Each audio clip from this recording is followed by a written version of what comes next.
महापुराण की कथा कहती है, महाराज पूर्णिमा का जो चंद्र है वो विशाल का है और उस चंद्र की पूर्णता में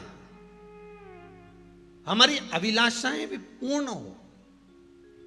आप आस्था चैनल के माध्यम से जितने लोग कथा सुन रहे हैं, फेसबुक यूट्यूब पर जितने कथा सुन रहे हैं और कुबेरेश्वर धाम में जितने कथा सुन रहे हैं, आप में से कितने लोग हैं जो पूर्णिमा का व्रत करते हैं?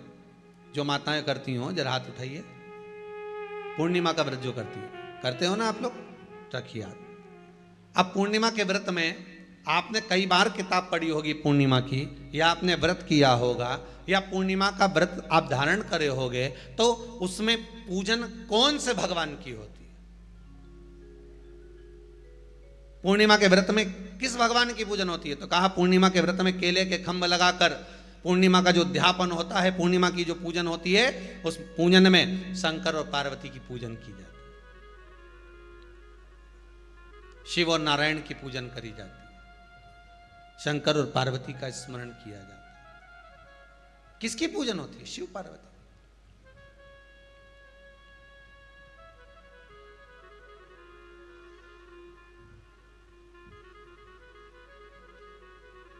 क्यों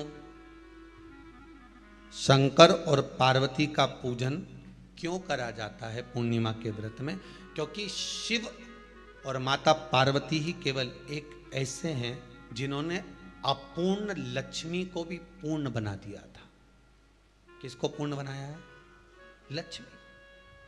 शरद पूर्णिमा के दिन अगर आप शंकर भगवान को एक लोटा पानी अगर शिव को समर्पित कर रहे हो, श्वेत पुष्प को रखकर शंकर जी के ऊपर सफेद फूल को चढ़ाकर अगर एक लोटा जल भी, एक पात्र जल भी शंकर को समर्पित कर रहे हो, तो ये लक्ष्मी के लिए ही तो कर रहे हो। और कौन सी लक्ष्मी? पूर्ण लक्ष्मी। पूर्ण लक्ष्मी। आपको पहले भी कथा में कहा, एक बार भगवान विष्णु के सामने लक्ष्मी मैया ने बहुत तेज स्वर में कह दिया था, नारायण, दुनिया के लोग आपका नाम जपते हैं, दुनिया के लोग नारायण नारायण कहते हैं, दुनिया के लोग आपका भजन करते हैं, पर सत्य मायने में कहूं ना तो मेरे बिना दुनिया के लोगों की नहीं चल सकती। मेरे बिना दुनिया नहीं चल सकती, संसार मेरे बिना नहीं चल सकता। भगवान विष्णु ने कहा, ये तो गलत है लक्ष्मी आपका कहना। एक दिन लक्ष्मी को अहंकार आ गया। अहंकार के संबोधन जब माता लक्ष्मी करने लगी तो भगवान, उसी समय पर भगवान विष्णु को क्रोध आ गया और भगवान विष्णु ने कह दिया, लक्ष्मी तू इतनी बड़ी बड़ी बात कहती है कि तेरे बिना नहीं रह सकती संसार। मैं तुझे कहता हूं लक्ष्मी, तू अपूर्ण है। तू अपूर्ण है, तू पूर्ण कब हो गई?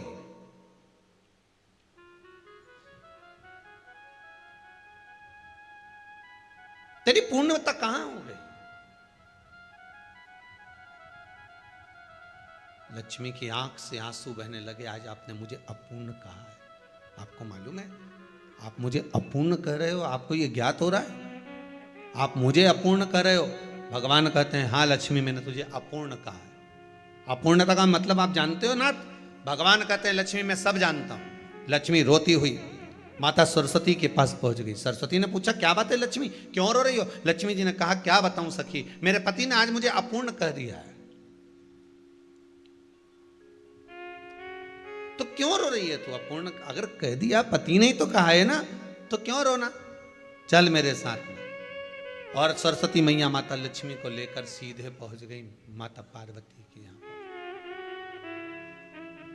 माता पार्वती के यहां जब पहुंची है, माता पार्वती ने लक्ष्मी जी को देखा और सरस्वती को देखा तो पूछा कि बात क्या है, क्या हो गया ऐसा,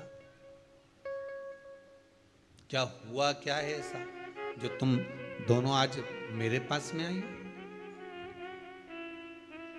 क्या हुआ? पार्वती जी कुछ बोलती, शिव जी का ध्यान माता सरस्वती की ओर और लक्ष्मी की ओर गया और भगवान शंकर जान गए कि आज भगवान नारायण ने लक्ष्मी जी को अपूर्ण कहा है। अब देखें माता पार्वती क्या कर सकती है, इसको पूर्ण बनाने के लिए करेगी क्या? क्या हुआ? माता सरस्वती जी बोली, लक्ष्मी को अपूर्ण कह दिया। अपूर्ण कह दिया? हाँ, तो क्या सोचना उसके लिए? इसको मैं अभी पूर्ण बना देती हूं। माता जगतजननी पार्वती ने गोदी में विराजमान गणेश जी को उठाया और उठाकर लक्ष्मी जी की गोद में दे दिया। ले लक्ष्मी, आज से तू पूर्ण हो गई। लक्ष्मी, आज से तू पूर्ण है। गोदी में जब तक संतान नहीं है तो नारी को लोग अपूर्ण समझते हैं, पर माता पार्वती जी ने संपूर्ण ब्रह्मांड में एक सिद्धता प्रदान कर दी कि अपने गोदी के लाल को, अपने गोदी के पुत्र को माता ने लक्ष्मी की गोद में देकर लक्ष्मी को पूर्ण बना दिया। वो दिन कौन सा था? यही शरद पूर्णिमा का दिन था। कौन सा दिन? आवाज पकड़ लो। यही शरद पूर्णिमा का दिन था। शरद पूर्णिमा का दिन लक्ष्मी को पूर्ण करने का दिन, पूर्ण करने का। केवल अमृत ही नहीं बरसता, शरद पूर्णिमा के दिन लक्ष्मी भी बरसती है। लक्ष्मी पूर्णिमा के कितने व्रत होते हैं? बोलते जाओ, जरा जल्दी जल्दी बोलो। पूर्णिमा के नारियों को, स्त्रियों को अखंड सौभाग्य के लिए, जो नारी वैधव्य नहीं होना चाहती है, उस नारी को पूर्णिमा के कितने व्रत करना चाहिए? जिस नारी के यहाँ संतान नहीं हो, औलाद नहीं हो, उसको पूर्णिमा के कितने व्रत?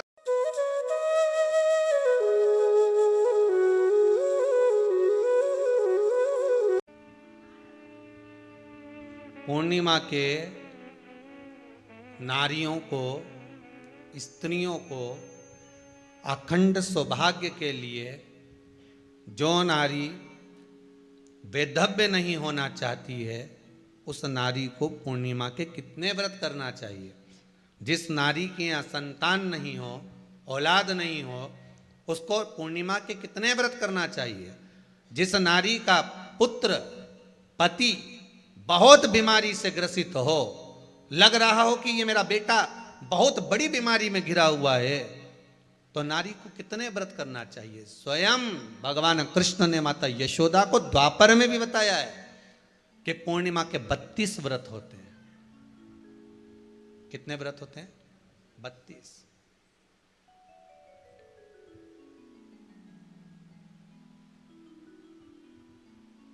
स्वयं भगवान कृष्ण यशोदा रानी को, माता यशोदा जी को भी बता रहे हैं 32 व्रत। अब आपको किसी ने बता दिया होगा कि 8 कर लो, 7 कर लो, 6 कर लो, 12 कर लो, इसलिए आपने बोला कि 12 कर लीजिए, 32 कर लीजिए। अरे यहां तो द्वापर की कथा भी कहती है। यशोदा जी ने एक बार भगवान कृष्ण को रोक कर कह दिया, ए कन्हैया रुको। कन्हैया बोले, बोलो माँ, क्या बात है? कन्हैया जरा रुकिए, इधर आओ जरा। भगवान कृष्ण आए। हाँ माँ बोलिए। किस जगह का प्रसंग है ये? जिस समय पर राधा रानी कुरुक्षेत्र में नंद बाबा और यशोदा जी को लेकर कुरुक्षेत्र के कुंड में, ब्रह्म सरोवर में स्नान कराने के लिए लेकर जाती है, ग्रहण का समय पर। और जब भगवान कृष्ण उस कुरुक्षेत्र के उस सरोवर में स्नान करने आते हैं, तब यशोदा जी ने अपने लाला से प्रश्न किया है, पूछा है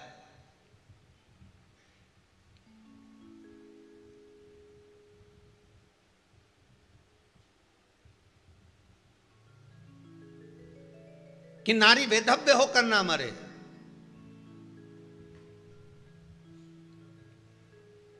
उसका पति कोई रोग से ग्रसित ना हो, उसका पुत्र किसी रोग में ना पड़े।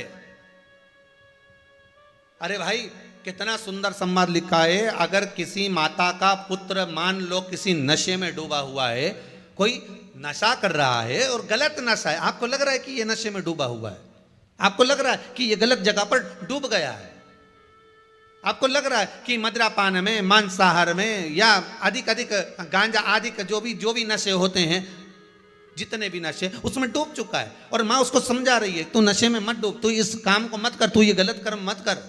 माँ उसको समझा समझा कर हार गई।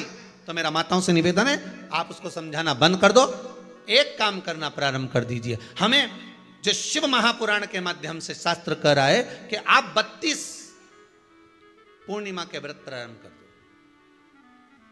उसमें करना क्या है आपको?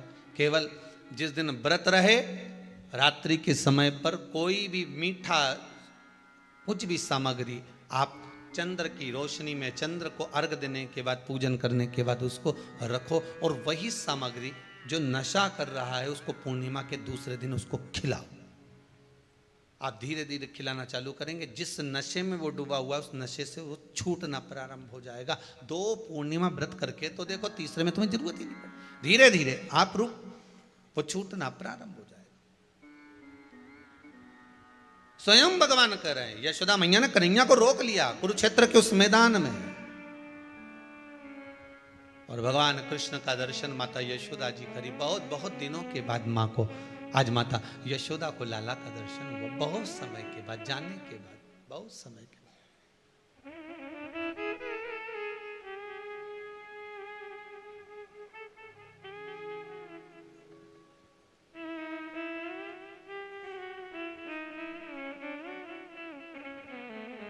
आज नयन में